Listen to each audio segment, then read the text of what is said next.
I thank the gentleman. Now I recognize the good representative from Wisconsin, Mr. Grothman. First of all, I'd like to respond to something that was said from the other side of the aisle about a half hour ago. There was a strong implication that it was superior to get ahead, that you ought to be involved in a four-year university. And I don't think that's true even remotely. I don't think it's true financially.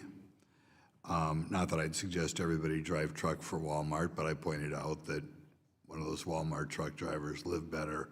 You see on the back, I guess they're making about 140 grand a year, which I'm sure is more than most college graduates make.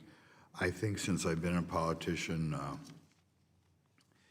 one of the things I do is I ask kids at Eagle Scout Awards what they're going to do in the future. And I've noticed we've gone from maybe 10 years ago, 15 years ago was all, I'm from the Midwest, I'm going to go to Northwestern, I'm going to go to Madison.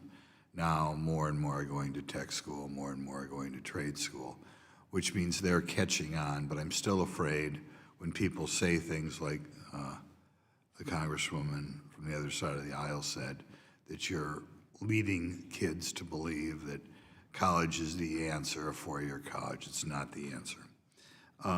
Now, next question I have, I'm not sure we're going to give this to, is it seems to me over time tuition rates go up.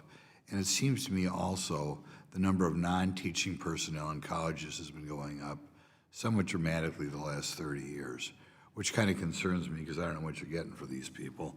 Does someone want to comment on the apparent increase in number of employees who do things other than teach on campuses? I'm happy to start. I served as Deputy Secretary of Higher Education for the state of Pennsylvania.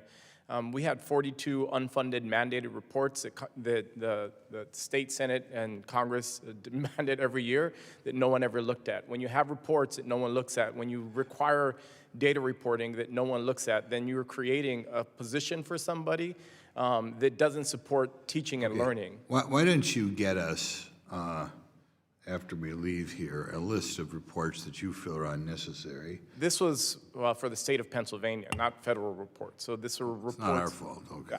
But there are, for example, the Trump administration for the most recent request for admissions data, there's been some estimates that show that it's going to take 200 hours to collect that 7 years of admissions reporting data for institutions. Those are.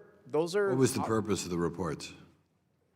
To effectively have a better sense of who's getting admission and how colleges are determining who gets admitted to their institutions. I'll just jump in here. Look, the reality is that we have to get much more efficient at actually running these administrative processes. Things like data gathering should be fully automated if institutions have modern systems, and that's possible today.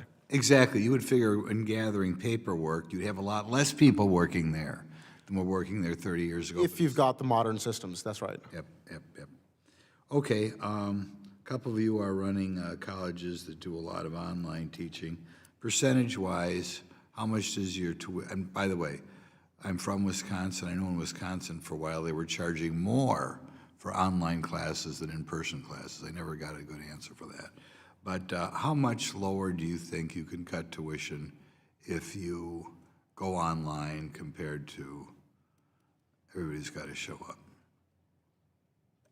Well, our goal at Adrian College, and we're a very traditional private liberal arts institution founded in 1859.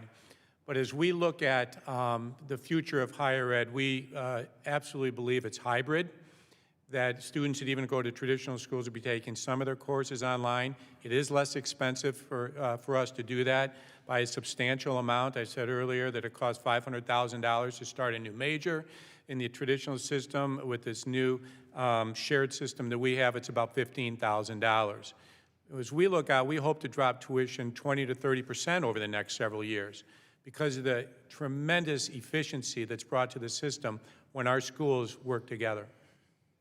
Okay, anybody else want to take a swing at that one? Well, yeah, look, we've already done it. We've demonstrated that we can keep tuition priced below max Pell by doing live synchronous online. If you just do asynchronous, I think you're going to see, as Dr. Pilar said, poor results, as we saw with some of the MOOCs. But when you focus on synchronous, people can still have that human connectivity that is so important when you want young people to stay engaged. Okay, people on the other side also commented on how they do things in Europe. As the great Ronald Reagan said, we didn't found this country to do what Europe did, right? Okay, thank you. We're out of time.